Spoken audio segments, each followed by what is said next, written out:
All right, earlier, from algebra, we can determine the length of a line or line segment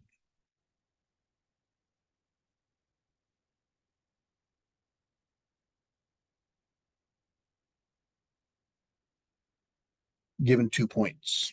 So if we had x, y, and we had a point here and a point here, we can figure out the length of that or the distance of that. The problem comes if we have a curve. This is what we're talking about, arc lengths now. And now we're looking at the lengths of a curve. So what we what we use to solve this one, we can use Pythagorean's theorem. So we have A, B, and C.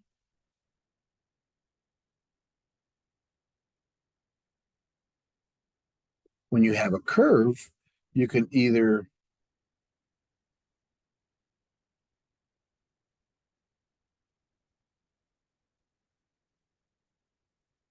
use this if you know the curve, or you can use a more shallow one.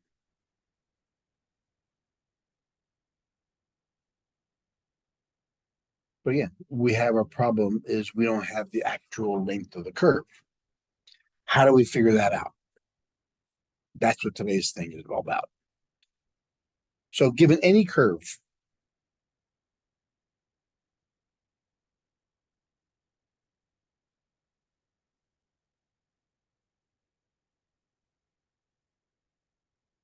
these are the things we're going to do. Well, when we say any curve, the curve must be smooth. In other words, no breaks, no corners, or cusps. It's got to be a smooth curve. So if we have a smooth curve from in our closed interval from point A to point B,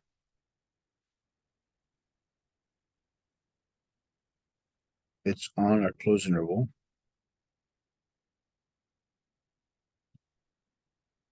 So we're going to do the same thing we did last time because since we know we can find the distances between line segments. If we do it the same way here, if we just partition our curve,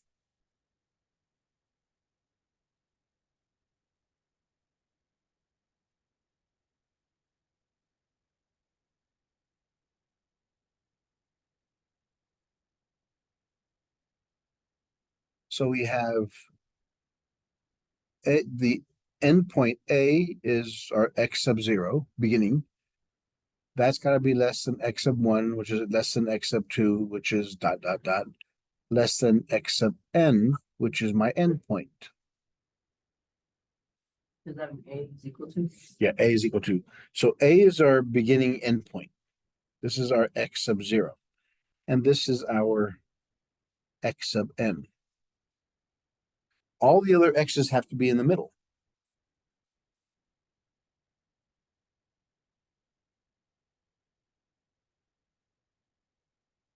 So once we have our x values, we now can determine these y values. So at this one here, it is y at x sub 0. This one here is f of x1, and so on and so forth, all the way up to f of x sub n.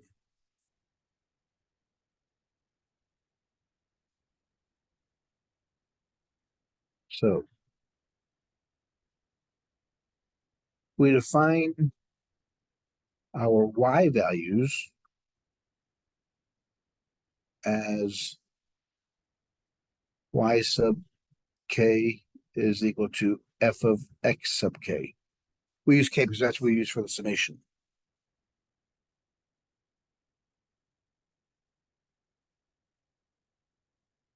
Now, each of these points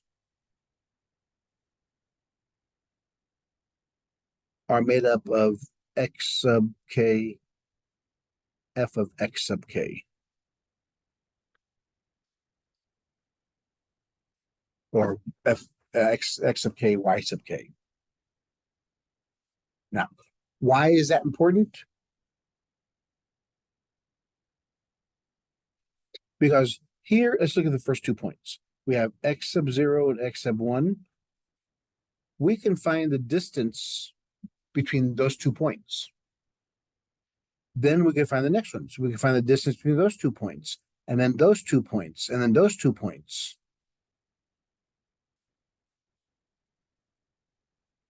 Is it going to be accurate? No, because if we zoom into this area here, we connect these two, we're missing the actual curvature. So how do we fix that? Well, we make our x's closer. Now we're looking at that distance. That's not good enough, so we make it even closer. So that's where we do the limit as their distances, delta x's go to 0. And which is where the Riemann sum comes in. So what we're gonna look at here is no matter what the curve looks like, we can take these partitions and make them really, really, really small so that when we do the function, we'll get to our true length of this arc by using lines, which is, again, it's amazing. We're going to define a curve by using lines. So what is our delta x sub k? That's x sub k minus x sub k minus 1. What is our delta y sub k? That's going to be y sub k minus y sub k minus 1.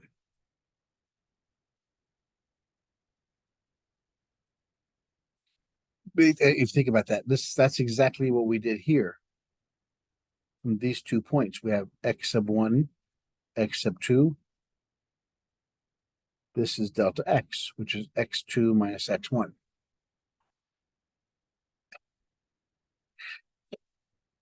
And y1, y2, this is delta y, which is y2 minus y1.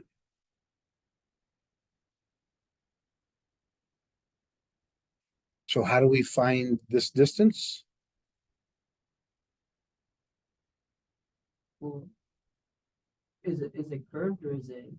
No, this is linear. This is straight. Oh, then the distance between that is rise over run. That's the slope. Oh, Pythagorean theorem.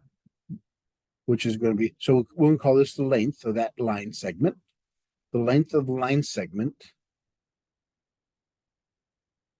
is the square root of our delta x squared plus delta y squared.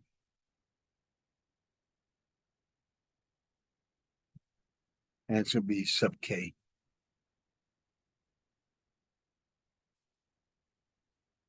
We'll put it in parentheses to make it look nicer.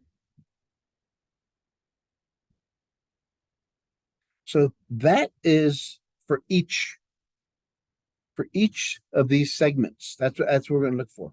The length of each of those. There's going to be L1, there's going to be L2, L3, L4. You see what the next step's going to be? We're going to sum them up.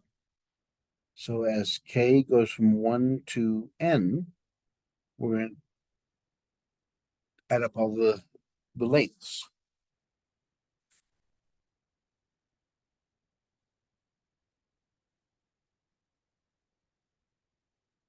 Which is the summation of delta x sub k squared plus delta y sub k squared as k goes from 1 to n.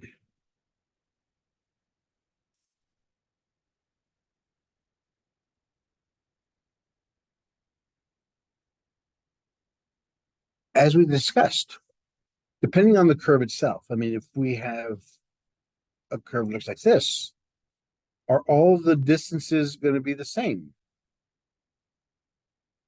No. Or it's not going to give us a nice picture. So how do we fix that in the past? When we had two x values, we have x sub 1 and x sub 2, we took the value in the middle, the midpoint. So that way, we first talked about it in Calculus 1 when you could look at the minimizing the error of your estimation. So we're going to take x sub k minus 1, c sub k, x of sub k. We're going to take a value like that. So that defines why is that important? Because now we can find the height of each one of these rectangles by using that value. And the height is our f of x, or y sub k. The delta y sub k is made up of what? F prime of our average point, c sub k, times delta x sub k.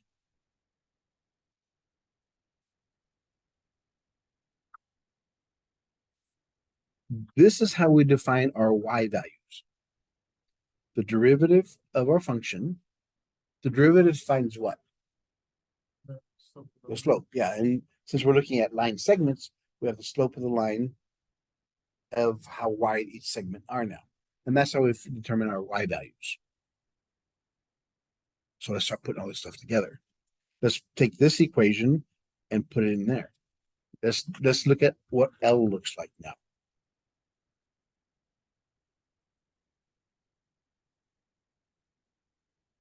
So delta y sub k looks like f prime of c sub k delta x sub k.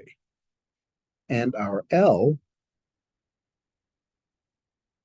sub k looks like the the square root of delta x sub k squared plus delta y sub k squared.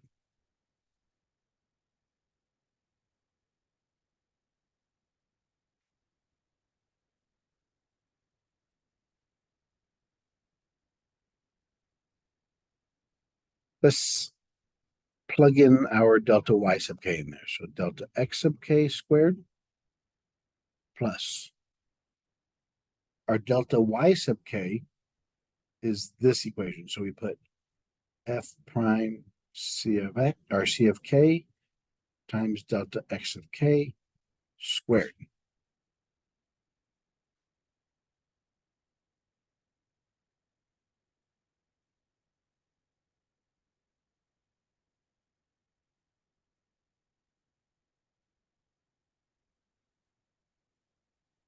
So we have delta x sub k squared plus, we can distribute these, f prime c sub k squared delta x sub k squared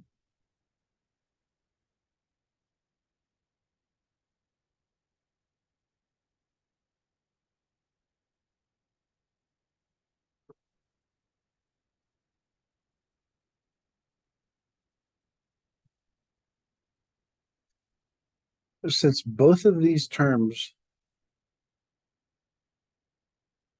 have a delta x sub k squared, we can factor that out.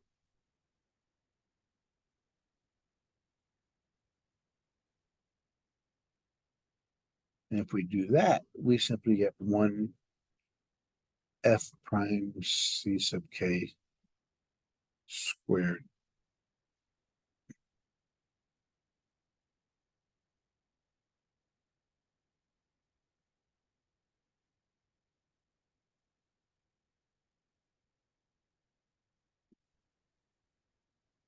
We can split them up.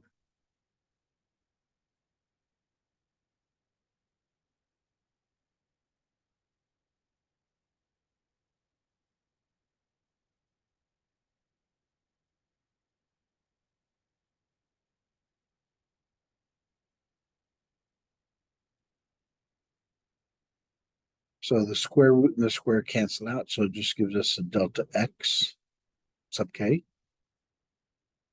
times the radical of 1 plus f prime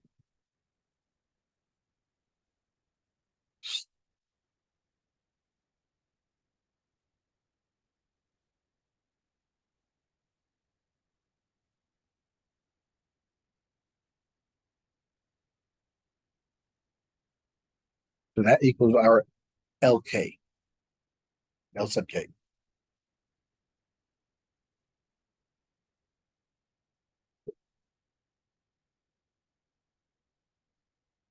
We want as those lengths change, we're going to take the limits of those L sub k's. I mean, the sum of those L sub k's. So we're going to take the limit, the sum of all those.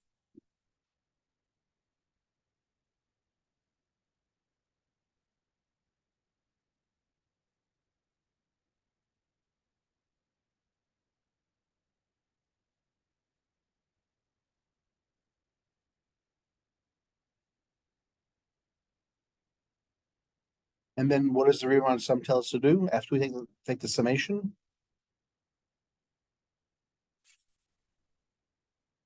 We take the limits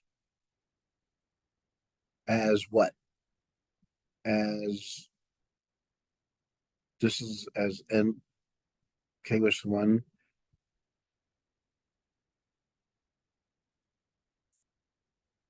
As these go to infinity, these get also smaller, smaller, smaller, smaller, smaller.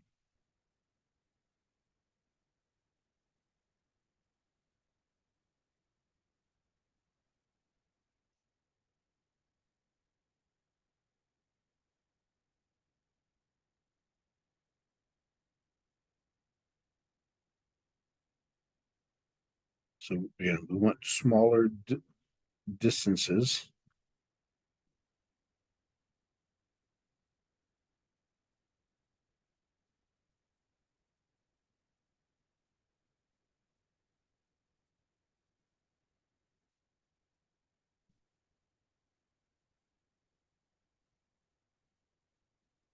So the Riemann sum defines what? That these are now the integrals.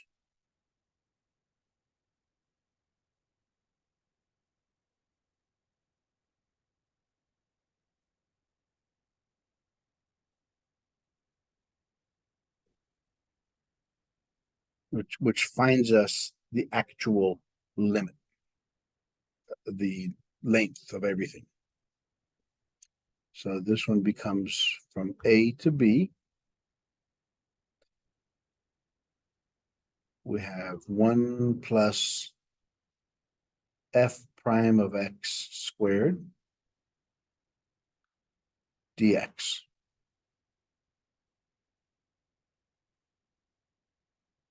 This is our formula.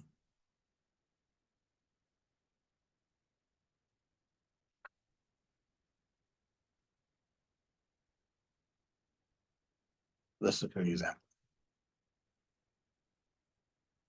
So this is whenever we want to find the arc length by using small segments.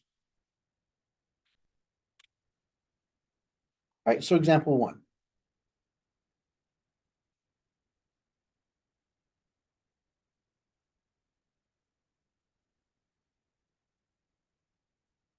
Find the length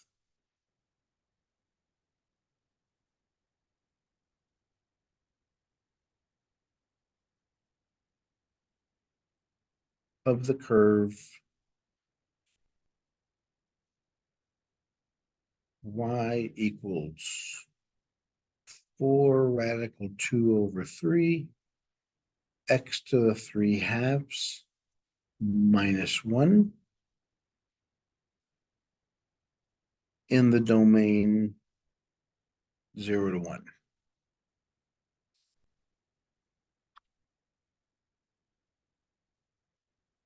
And we'll graph that later. Okay, so let's look at this one.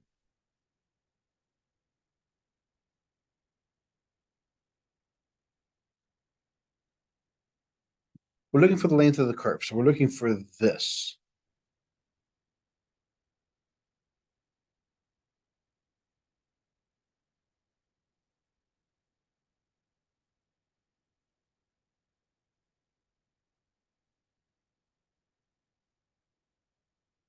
So what's the first thing we gotta do?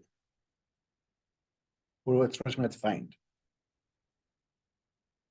Well, we have the bounds, don't we? The bounds are A to B, Prime of X. right? The first thing we have to do is find f prime of x.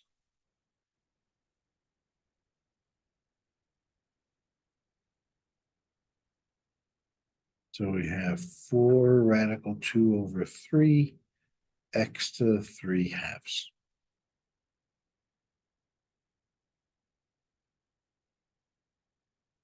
This is a constant. It could stay out in front, so we just have to get the derivative of this.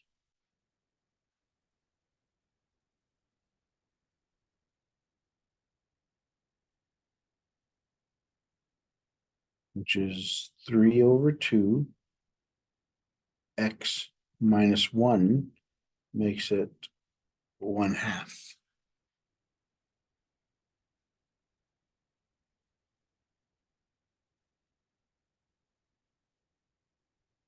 The 2 cancels. 3 cancels. So our first derivative is 2 radical 2 x to the power 1/2. So what do we do with that? You could make it a square root. Well, no, I mean, where do we put this? You plug it into the equations. Right, so we have 0 to 1, square root of 1 minus 2 radical 2 x. You're right, we can make it square root squared.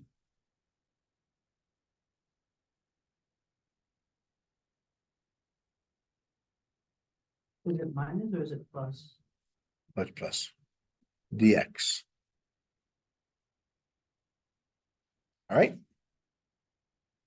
So inside here, what happens?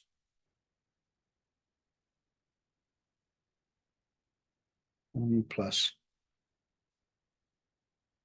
So we have 2 radical 2x times 2 radical 2x.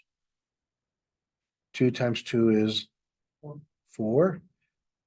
Radical 2x becomes 2x, which makes it 8x.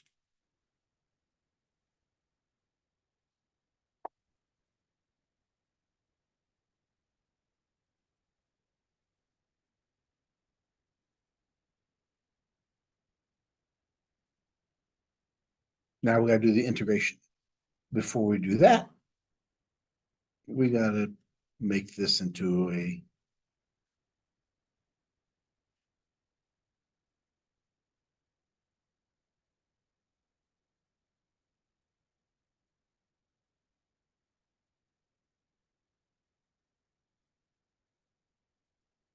we use substitution. Make it u is 1 plus 8x. Du would be what?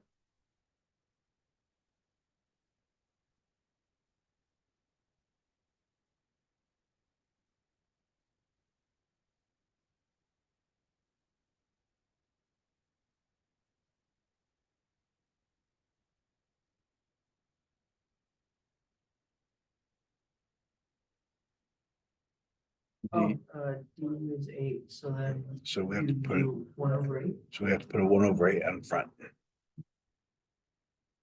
So we have 1/8 u to the power 1/2 du.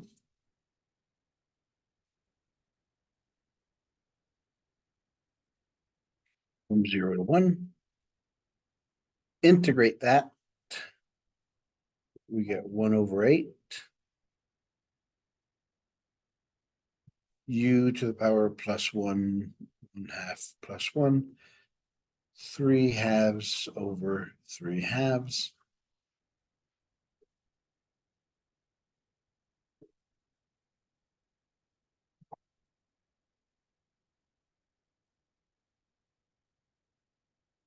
Two over 3 u 3/2.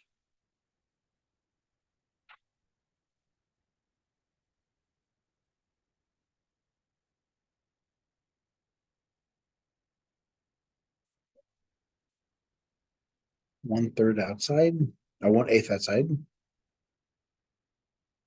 2 over 3 u to the power 3/2 from 0 to 1.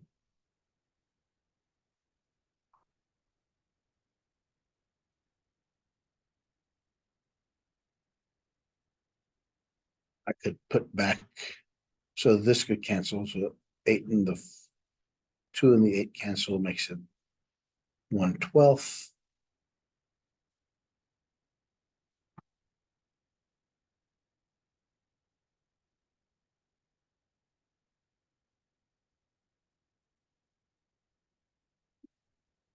And u is 1 plus 8x to the power 3/2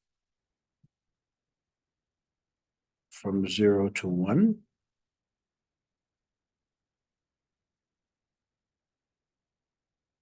So 1 plus 8 3/2 minus 1 plus 0 3/2.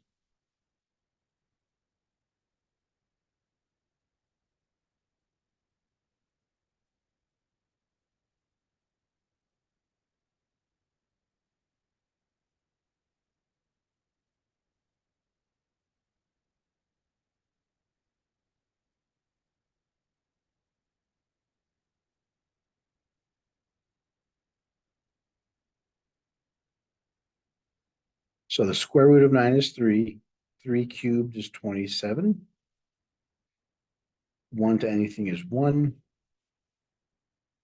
So 1 over 12 times 26.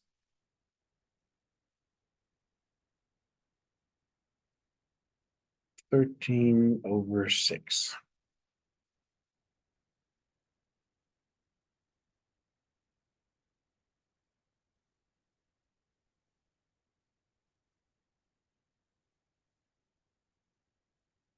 Right. Look at example 2.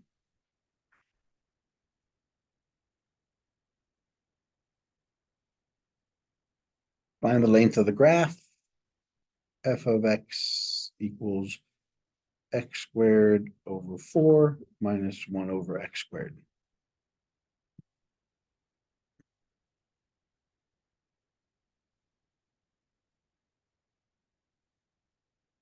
What's that number?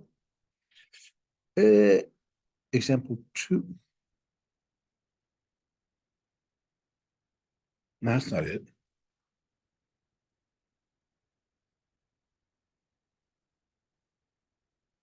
Oh yeah, here's f of x equals x cubed over 12 plus 1 over x from 1 to 4.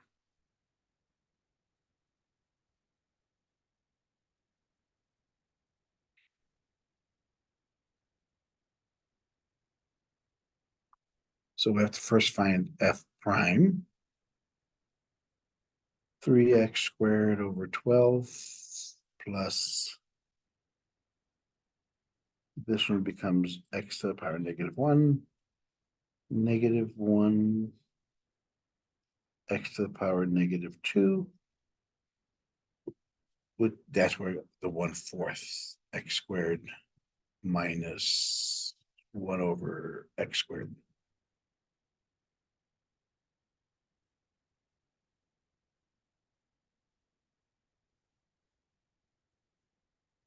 So our function, our derivative, 1 over 4x squared minus 1 over x squared.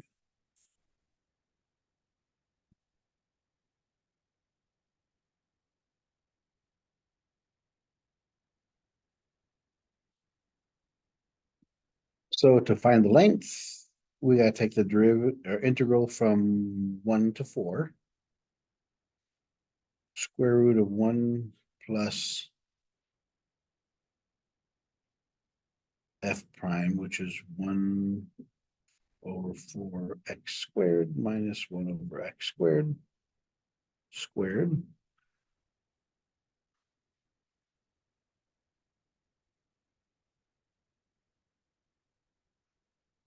Yeah, this is, I remember this question now. It's a pain. Let's see.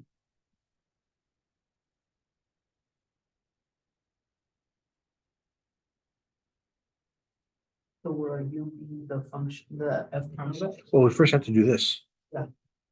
So we have to first 1 over 4x squared minus 1 over x squared times 1 over 4x squared minus 1 over x squared. We have to FOIL it out, which makes it 1 over 16 minus 1 over 4x squared minus 1 over 4x squared plus 1 over x to the 4th.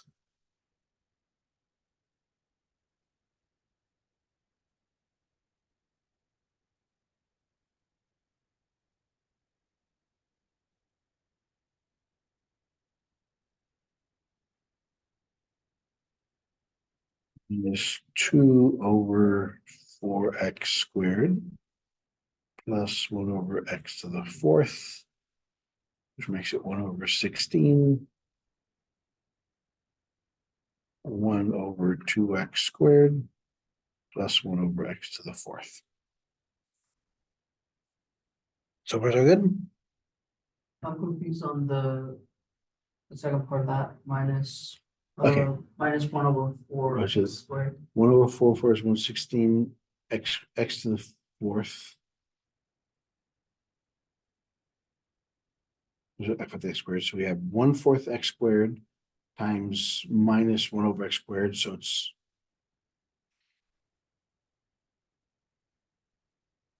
so it makes it 1/2. So let me make it bigger. So we have x squared over 4 minus 1 over x squared. X squared over 4 minus 1 over x squared.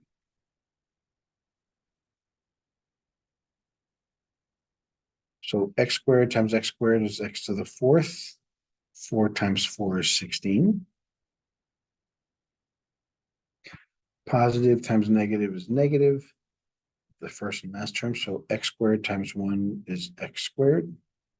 4 times x squared is 4x squared. Minus x squared over 4x squared. Plus 1 over x to the 4th. Okay. So this becomes this one plus that one makes it minus 2x squared over 4x squared plus 1 over x to the 4th.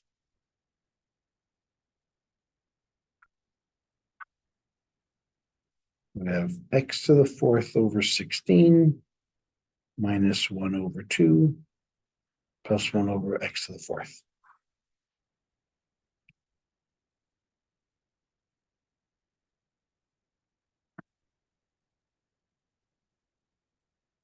So And you just combine those two, is that what you did up there?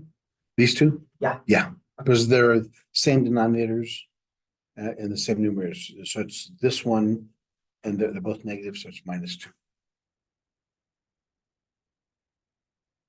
And then everything cancels out, but 1/2 of X. Or no, Yeah, the x squares yeah, cancel, X's, the yeah, 2 and the 4 cancel, makes it 1/2. okay, So now all this stuff goes right here. X to the 4th over 16 minus 1/2 plus 1 over x to the 4th dx.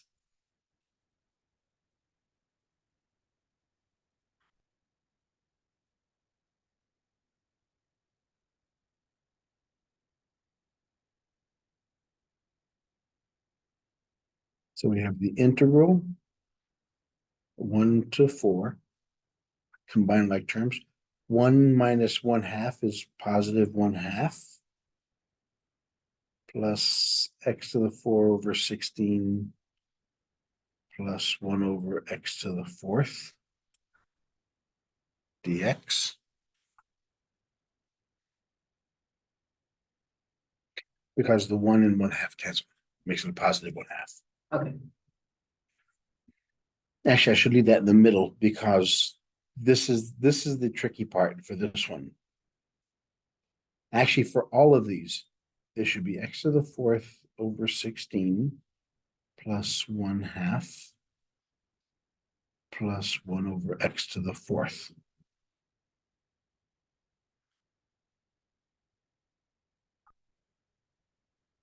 and you put it in the middle because, The leading and the trailing terms are both x to the 4th.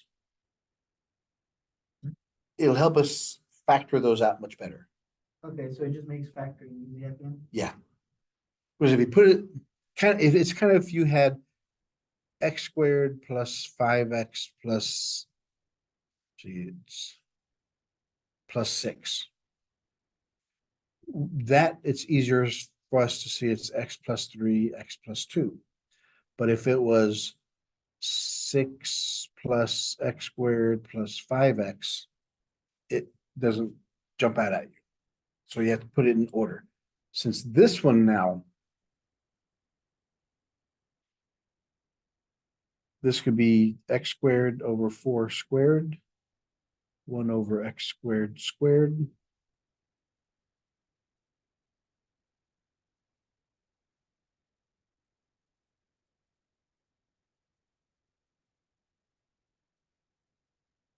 Because for all of these, what's inside here, that's the reason you have a 1 out in front, 1 plus.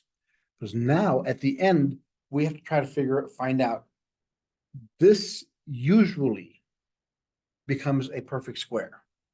In other words, inside here, well, let's go down here. Let me factor these. I have x to the 4th over 16 plus 1/2 plus 1x to the 4th. So this is a perfect square of x squared over 4, x squared over 4. This is 1 over x squared, 1 over x squared, and they're both positive. Because we know this times this equals that. This times this equals that. This times this, the x squares cancel, is 1/4. These x squares cancel, so 1/4 plus 1/4 is 1/2. Mhm. So this becomes x squared over 4 squared. So now this one is x squared over 4 plus 1 over x squared squared.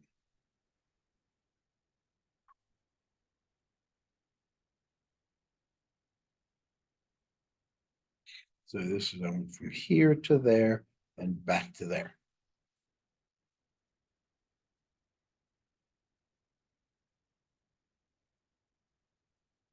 On all of these, we try to look at if the middle term is a perfect square. Why? Because what's to do next? The square and the square root cancel. So we have the integral from 1 to 4 of x squared over 4 plus 1 over x squared dx.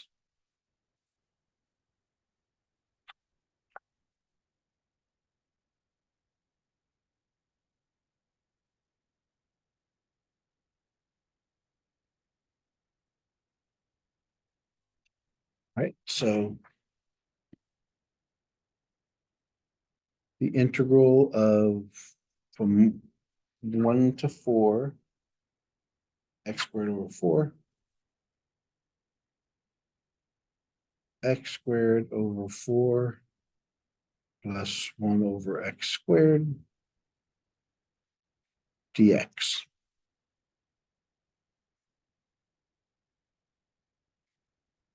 Now we can integrate both of those separately.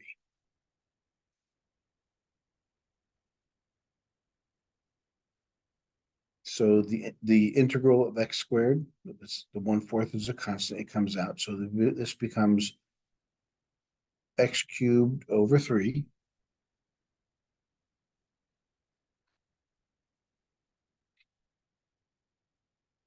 And this one becomes x to the negative 2, which becomes Negative -1 over -1. So it's minus 1 over x.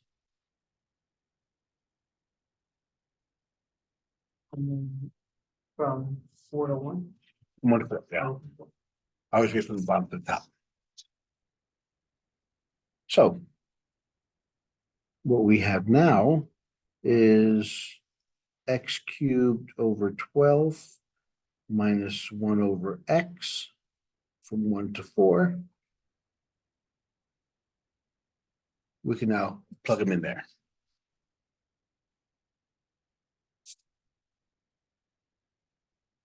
So it's 4 cubed over 12 minus 1/4 minus 1/12 minus 1 over 1.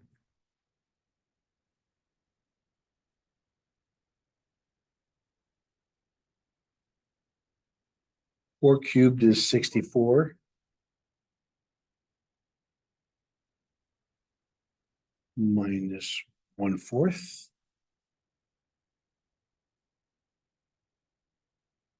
12 minus 1. Minus 1.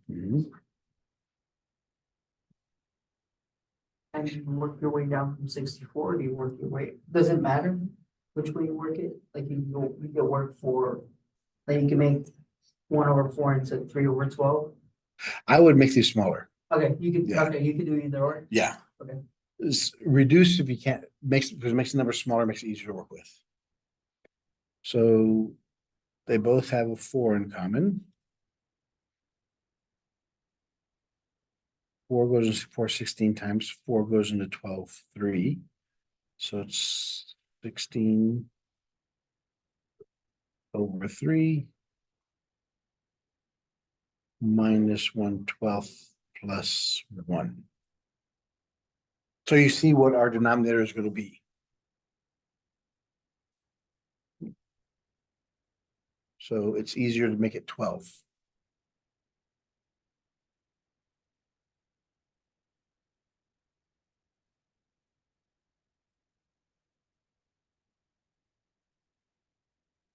So this one, I got to multiply by 4.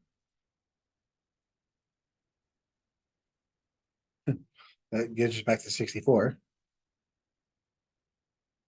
This one, I got to multiply by 16. No, by 3. Mhm.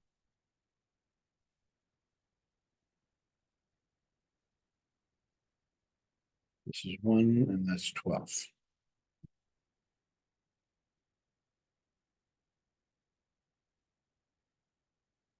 It's all over 12.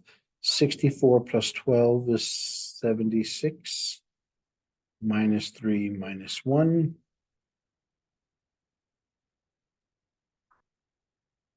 72 over 12. 12, 24, 36, 48, 67. which is 6.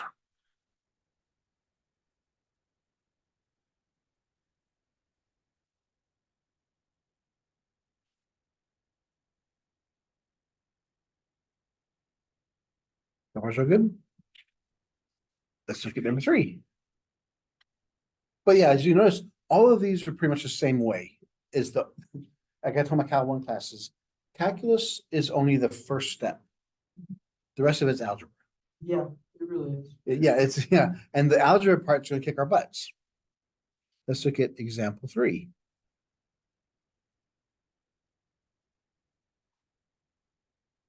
Find the length of the curve y equals 1/2 e to the x plus e to the negative x from 0 to 2.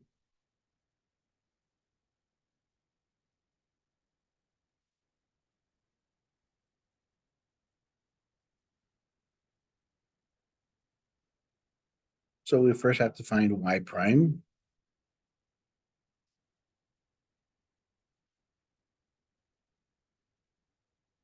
The derivative of e to the x is e to the x. Now, is that gonna be minus e to the x, Mhm. to the negative x? Yep. Because you take it's EU du. The derivative of negative x is -1, so that changes the sign. You just bring down whatever you have up there and keep the sign that it comes with. So like if it was like theoretically, yeah, Yeah, so it's the derivative of negative x is -1. So that becomes coefficient. All right, so the length from 0 to 2, 1 plus 1/2.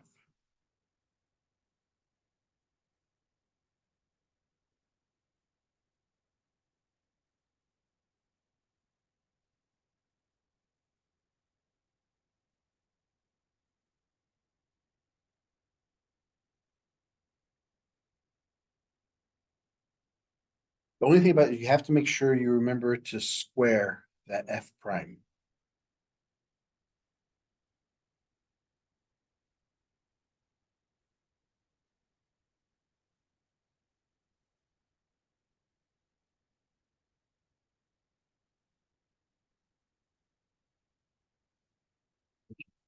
One-fourth. Now we have to, we have to square the EX.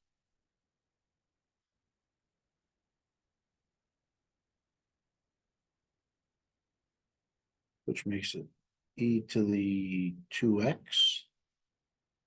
The middle term makes it 2 e to the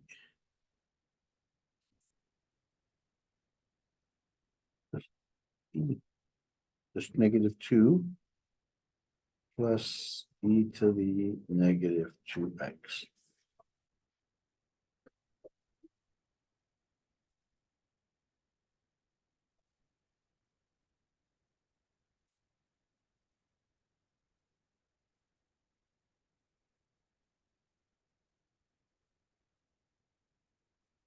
is that just two e that the exponents canceled out? Yeah, because we had e to the x times e to the -x is e, add the exponents becomes 0. Okay, So it becomes 1. and since we have two e's, oh wait. So where did the two come from? We had this one becomes a 1 and this one becomes a 1, and we add them together. Yeah, I'll write it out long ways. It's e to 2x minus e to the 0 minus e to the 0 plus e to the -2x.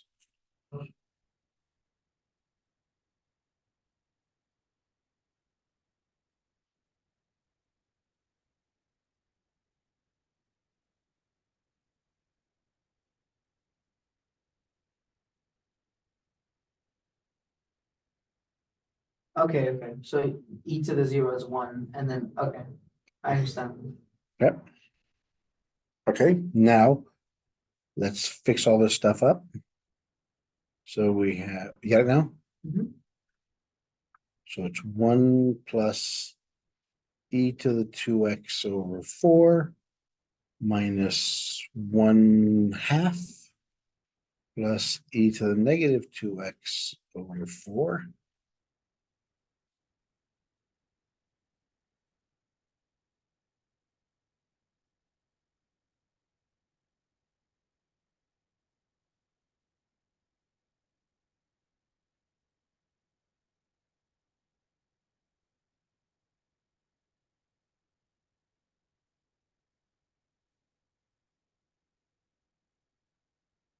And you just distribute the 1/2 that, The 1/4. or, okay, And then I combine the 1/2 minus 1 minus 1/2.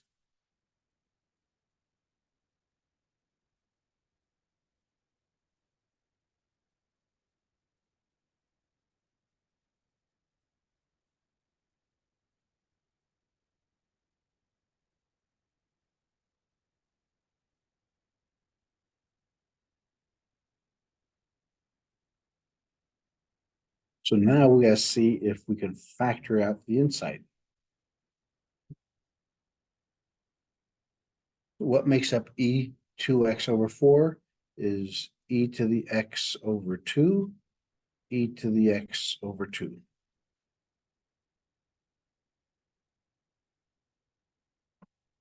They're both positive, so it's plus.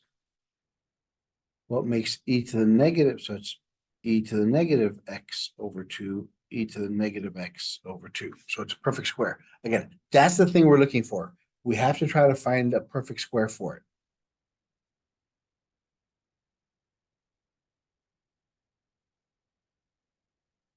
So this becomes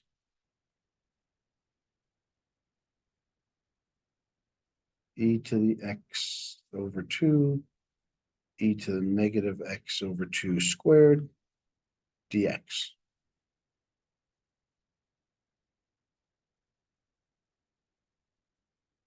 Square root and the square cancel.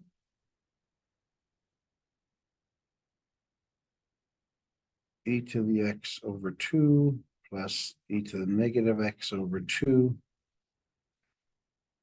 Since both of these have a denominator of 2, it's a constant. We could bring that out in front. So we just have e to the x plus e to the negative x dx from 0 to 2.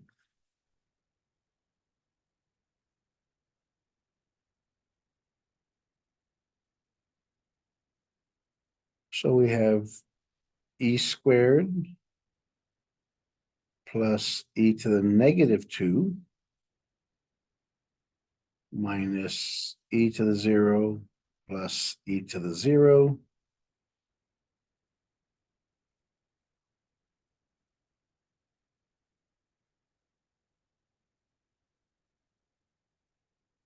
So we have 1/2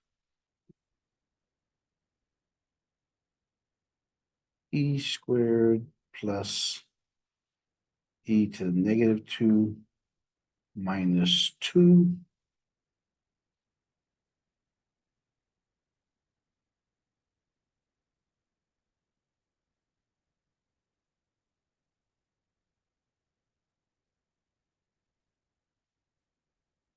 And e is a constant number, so we,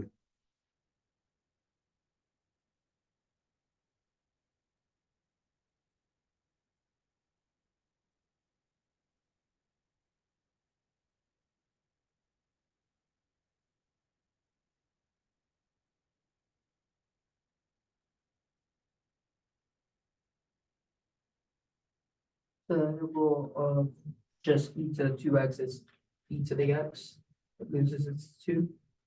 Or no, that's not 2. oh, it's integrated. I didn't integrate them. So the integral of e to the x is e to the x. The integral of e to the negative x, What's e to the 2x, right? that's the derivative. We're going backwards. Oh, The integral of e to the x should be just e to the x.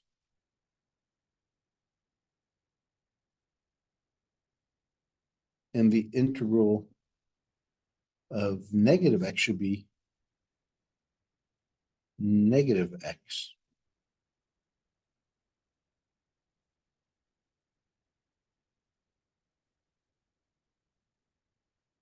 And sign should be negative because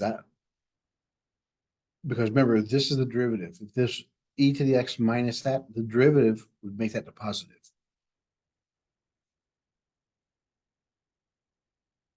So it's 1/2 e squared minus e negative squared. Whatever that is, because e is a constant. So it's e squared minus e to the negative 2 over 2.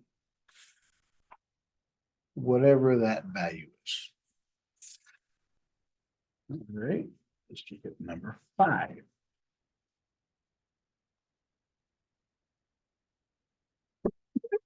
Let's look at number 4.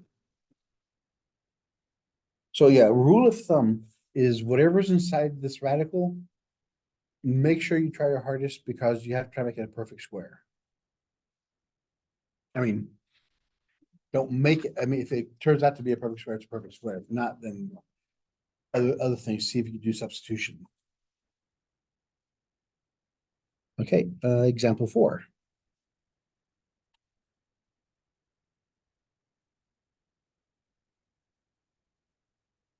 Find the length of y equals x over 2 to the power 2/3 from 0 to 2.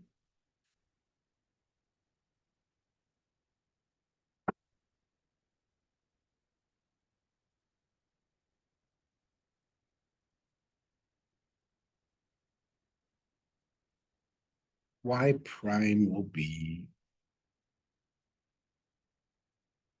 the derivative of the outside is 2/3 minus 1 is negative 1/3 times the derivative of the inside is 1/2.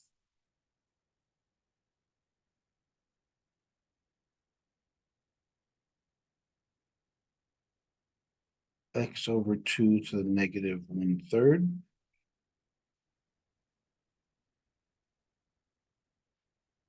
Make it there. This is the better one right there.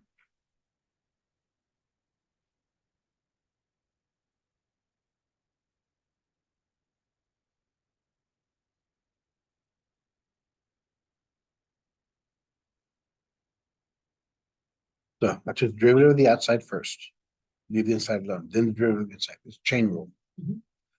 And then because that's negative, I flip the inside and change it to a positive. Okay, so that's a negative 1/3, right? That is because And then you 2/3 minus the 1. inside, right, to make it a positive. Right. So why does it equal 1/2? That's 1/3. I'm sorry. Okay, Yeah.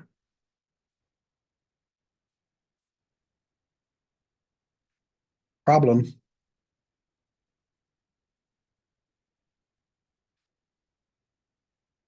Look at our bounds. From 0 to 2. We can't use 0. I kind of agree, yeah. So we have to change the order of integration. Instead of dx, we have to do dy. With the same value, but now we have to change it the other way. So we have to, since we cannot use x equals 0 because of that,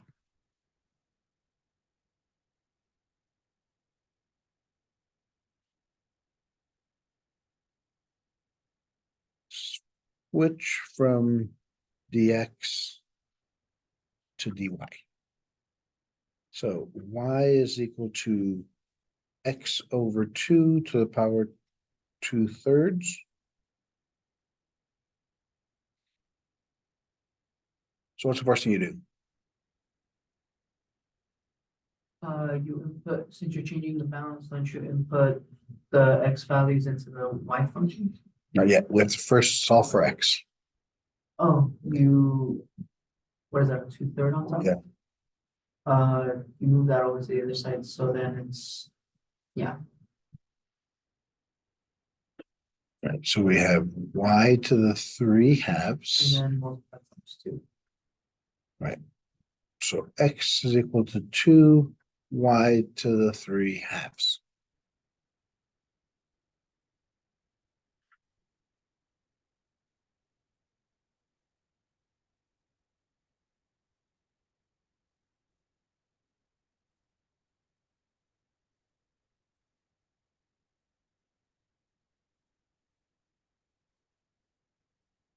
Now, remember, we used to be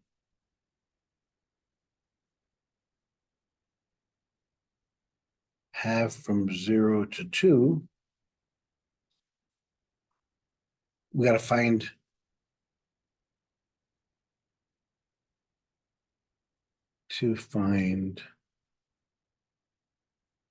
the new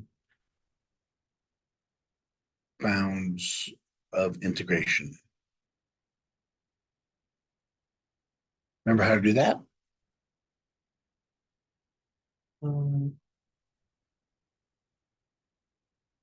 When x is 0, x is 2. 0 equals 2y 3 halves. 2 equals 2y to the 3 halves. Plug the x's back in here and solve for y.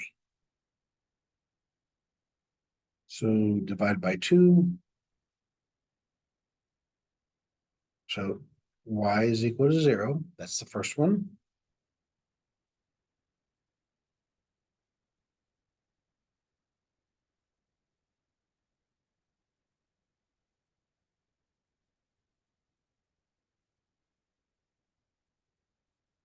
So now our new bounds of integration are from 0 to 1.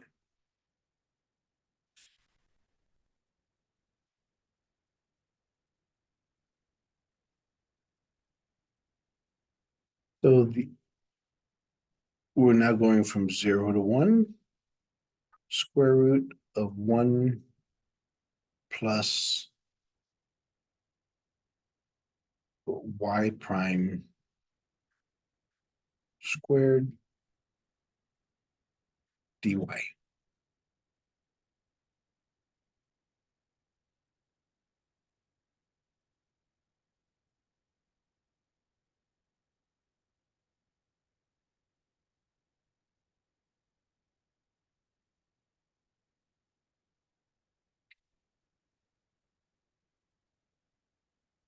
That should be dx. It's dx dy, so it's x prime.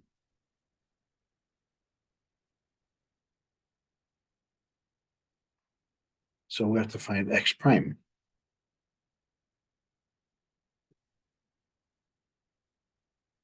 Two times 3 halves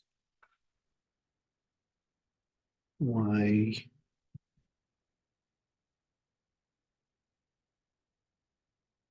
one half. So it's 3 y to the 1 half.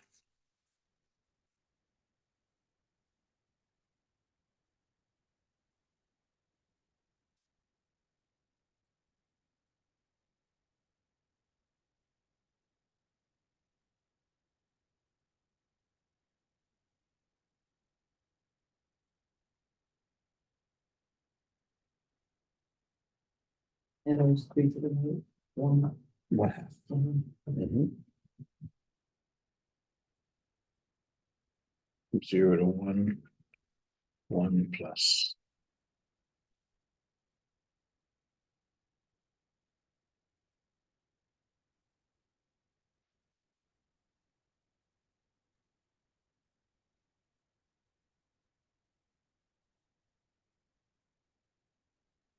1 plus, so it's 3 squared is 9.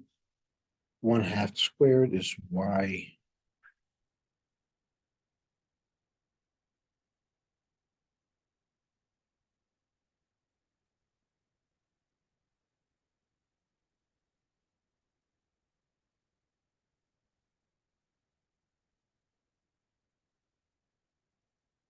Since it's just a linear equation, there's not much we can do.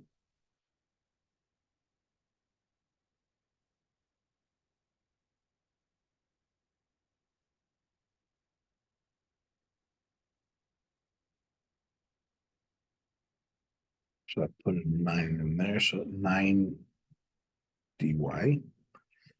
So we get u to the power 1/2 du.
Hmm, 7.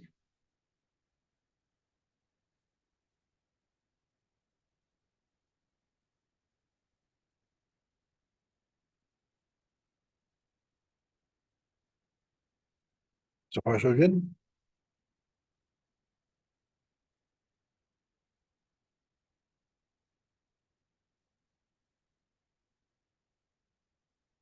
We take out 1 out of there.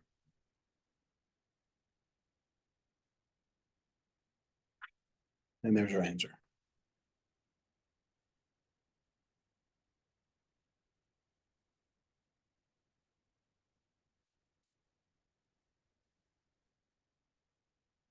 The next one.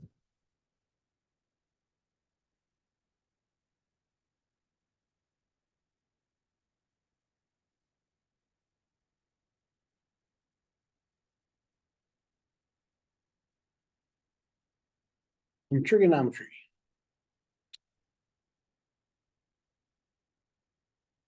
The arc length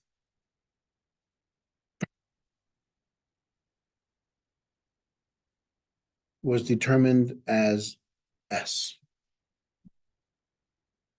And that's what we'll look at. Now we'll look at the same thing here. So we're now going to look at the arc length.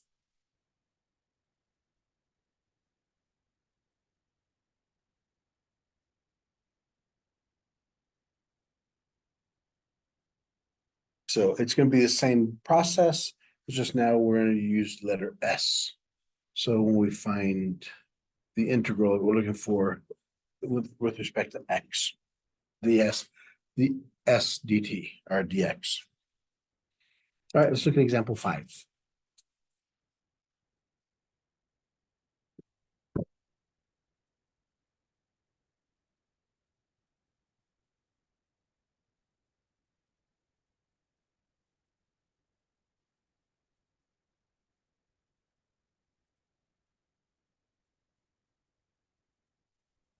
Find the arc length of the curve in example 2. What does the example 2 curve look like? Oh, next page. From the point A equals 1, 13, 12 as a starting point.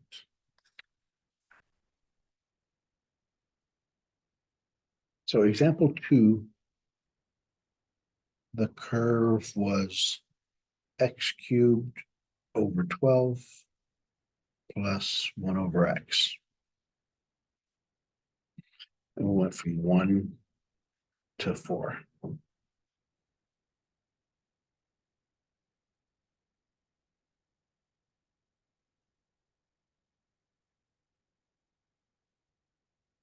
So this is a good example too. So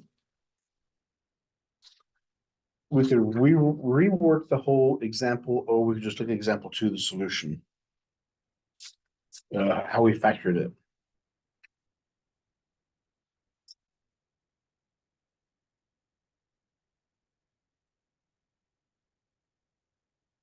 Yeah, because remember, when we took the derivative.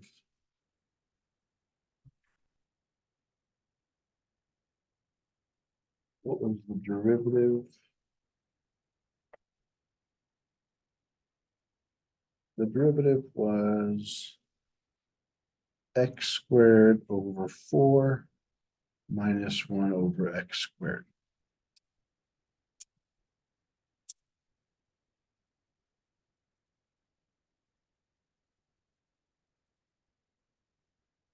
So s of x is the integral from 1 to x, since we're only starting from here, of 1 plus f prime of x squared dx, which is 1 to x squared minus 4 minus 1 over x squared dx.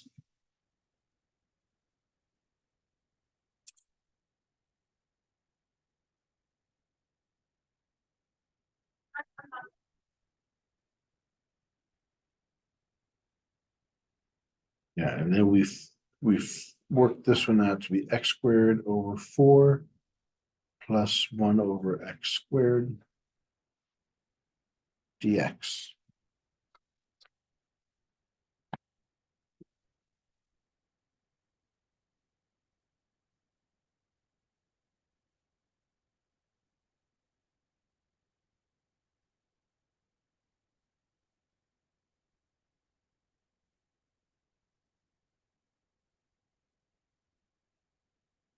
All right, so when we integrate this one, we get, well, this first one we have 1/4 taken out, which is x cubed over 3. Then we have 1 over x negative 2.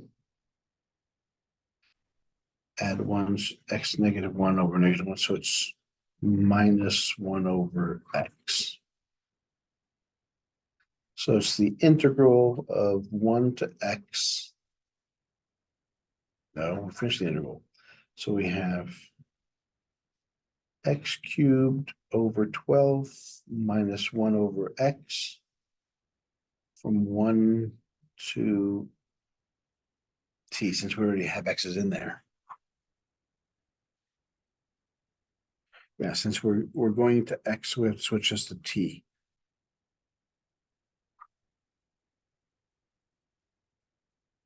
Which gives us t cubed over 12 minus 1 over t minus 1/12 minus 1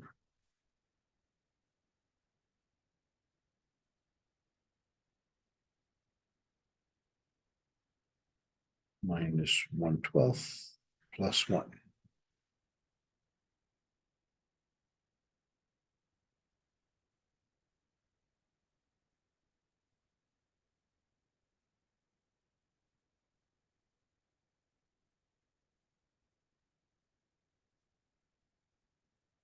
No, you factored out.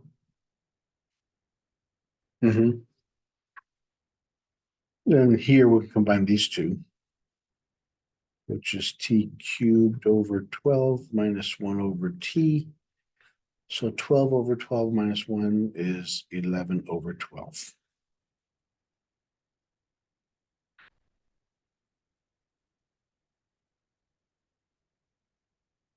So if we look at s of 1, like we did last time, we'd get 1/12 minus 1 plus 11/12,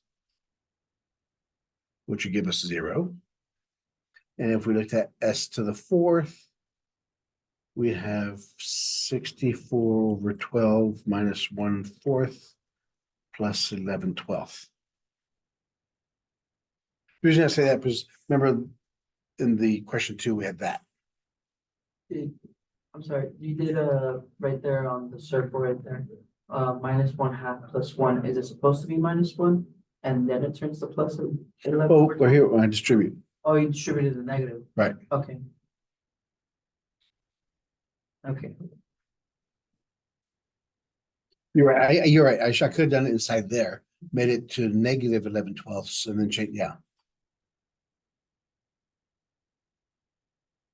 So it's 3/12. So we have 72/12, which is 6. Same answer.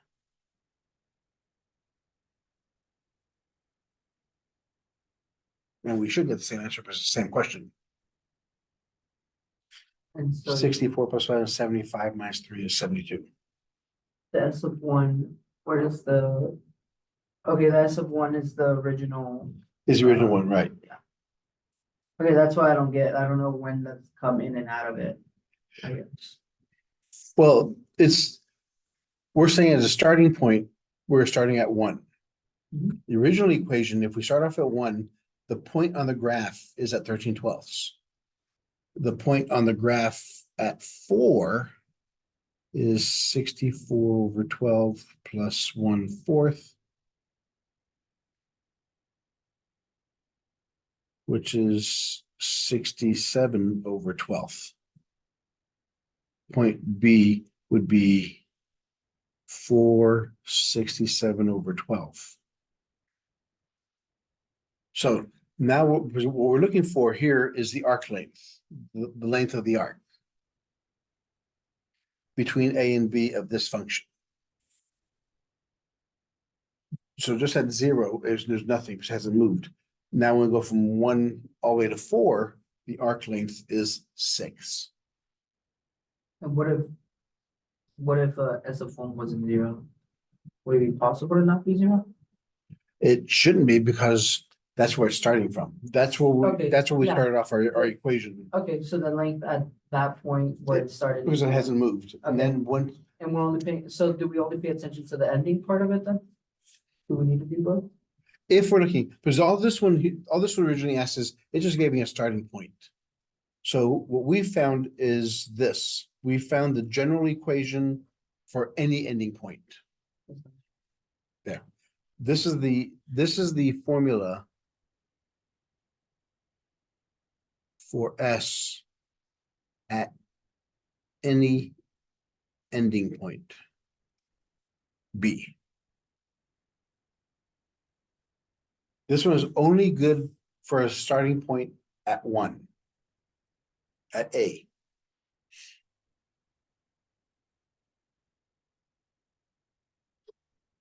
So if we plot the points on a graph. So at 1, we have 13/12. Bless you. Thank you. That's at 1, 2, 3, 4. At 4, we have Oh.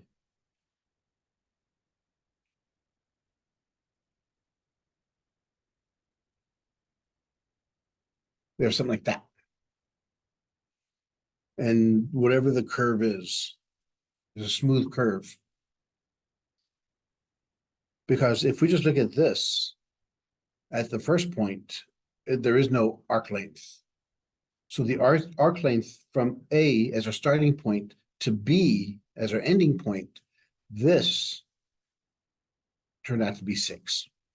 Okay, If we had another point C, we'd go on this curve and follow where that is.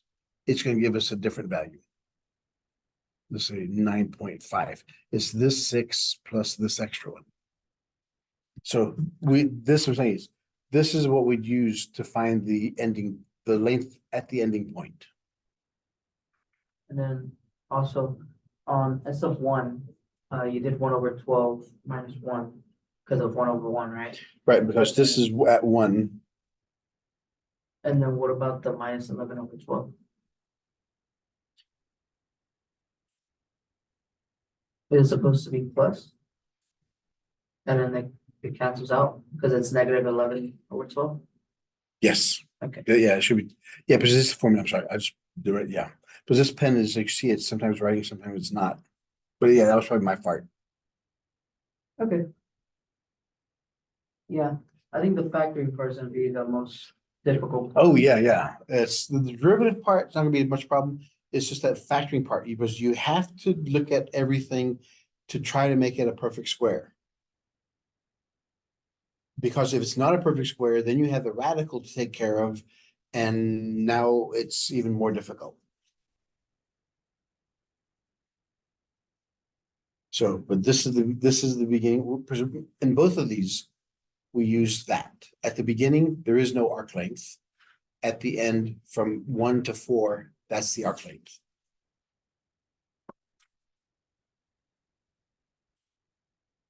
That should be it. Let me see if we covered everything. Yep. That's all of it.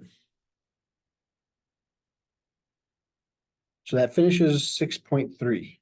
Next time we'll do 6.4 and maybe 6.5, depending on the lengths of them. All right, have a great weekend.